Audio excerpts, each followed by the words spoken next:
All right, so I got this 4-speed kicker apart. Very good shape. This thing was really not beaten hard or anything.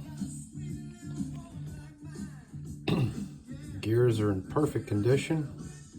No chips, nicks, wears, bleeding edges, following edges. Forks look good. They're not even worn, really. A little bit of, side wear, but nothing I was expecting. So, gonna just do nice cleanup and new bearings, new seals, and this one will be ready to go. So, bye for now.